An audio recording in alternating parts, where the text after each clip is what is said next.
Hello friends, welcome back. Hope you're doing well. If you've been following me on socials or reading my blog, you'll know I'm just back from Colorado where I was up shooting a bunch of fall colors.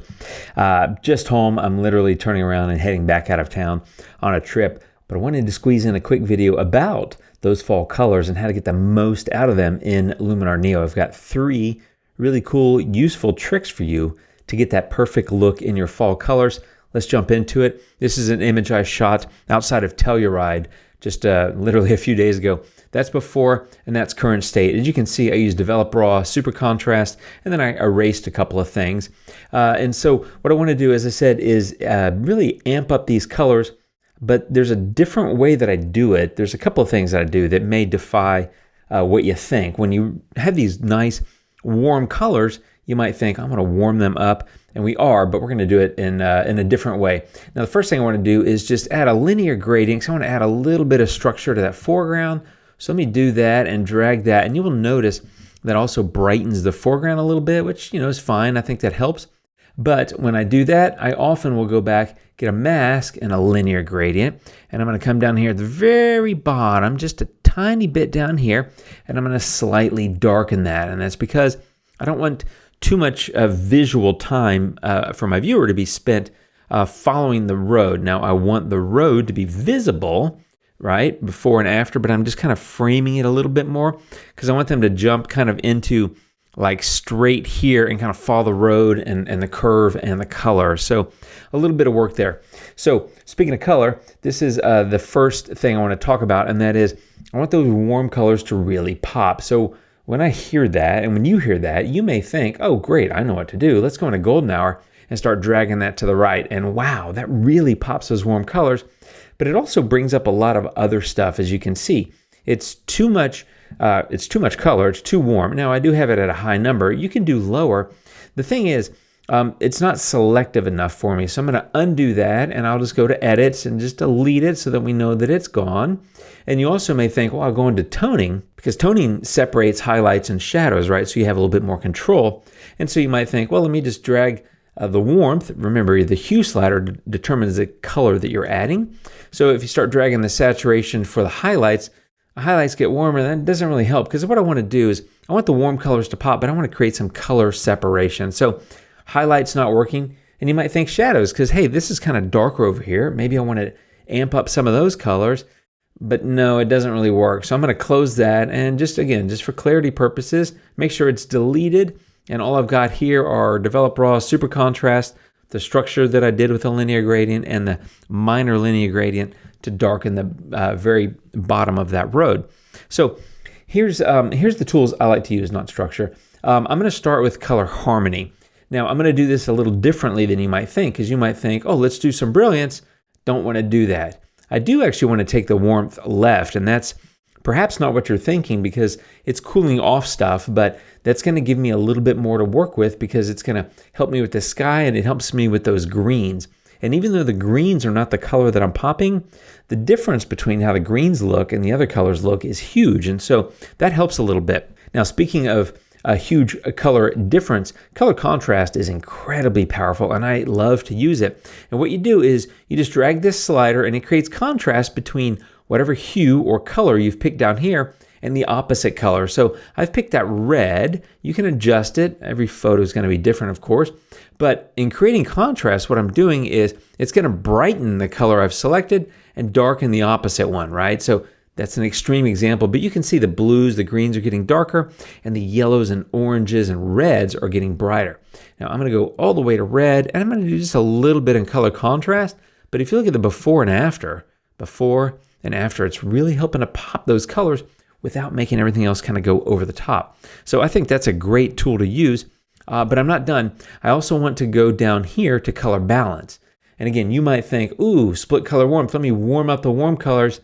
Don't want to do that, right? And I'm not going to cool off the cool colors, but I am going to go into shadows and color balance and add a tiny bit of blue. And what that does is slightly darken it, but adding that cooler blue into the shadows, it's going to help kind of darken those greens, and that helps play along with what I'm trying to do, which again is color contrast, kind of like what I did there, but across the entire image. So if you look at the before and the after, colors are starting to really pop now, right? So I may tone these down a little bit, but these are tools that I like to play with and I think come in really handy. Now the next one I'm going to use, and you've probably seen me do this a lot because I do it all the time, and that is Accent AI.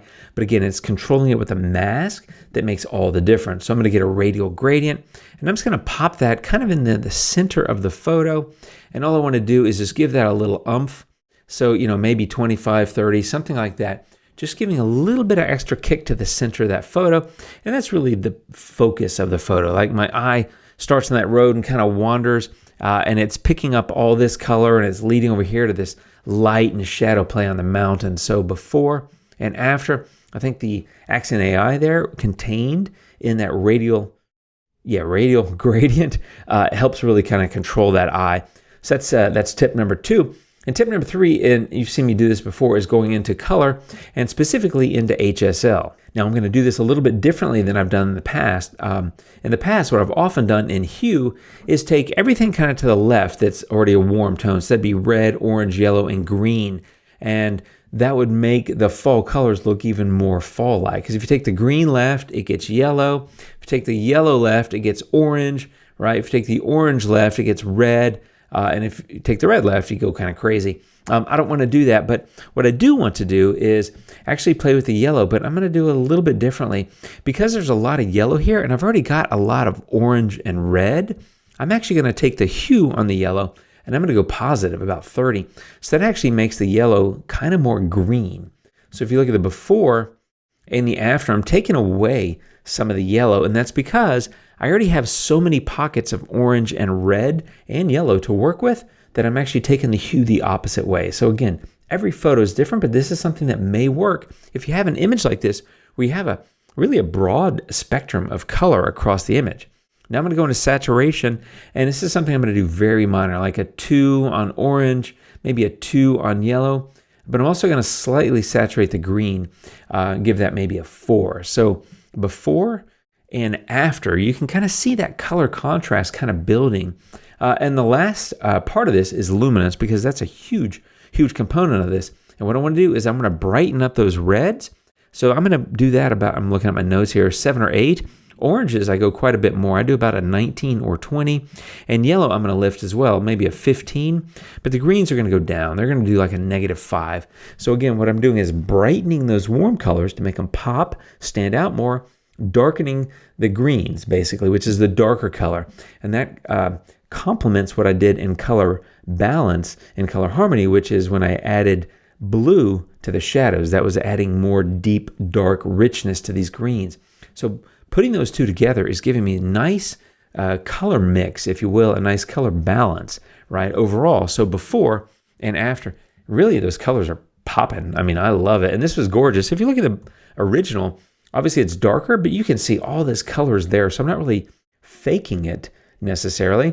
I'm just accentuating all the different colors that are in the image by brightening and darkening selectively and really controlling what they look like. And for me, the last thing would probably be a vignette. I like vignettes. And so I always tend to do the inner light a little bit, and that will complement what I did with Accent AI because it adds some brightening to the center. I like to feather and then, just play with the size however you like, but just a slight vignette. So before and after kind of reshapes the light. And that, my friends, is taking what was really a beautiful, colorful image and turning it into something a bit more vibrant by selectively creating that color contrast with color harmony, color balance, and Accent AI a little bit, right, by popping the center of the photo, but of course HSL, and picking the colors that I want to accentuate. And again, any image that you take is going to be very different unless you're in Telluride this week and you go shoot this. That's Last Dollar Road. And it's stunning and it's gorgeous. But now I have something that has really come to life, but I've got a lot of great color separation. And I think that makes it even more vibrant, despite the fact that I didn't really do very much saturation with the colors. I just created a bigger difference between them and accentuated the light. So before and after. And that's a few tips to help you get the most out of your fall images using Luminar. Check out my free fall presets, which are at the link down below. You get that by signing up for my newsletter. And I'll be back really soon with more videos, my friends. Hope you're doing well. Thanks for hanging out, and leave comments down below. I'll see you soon. Until next time. Adios.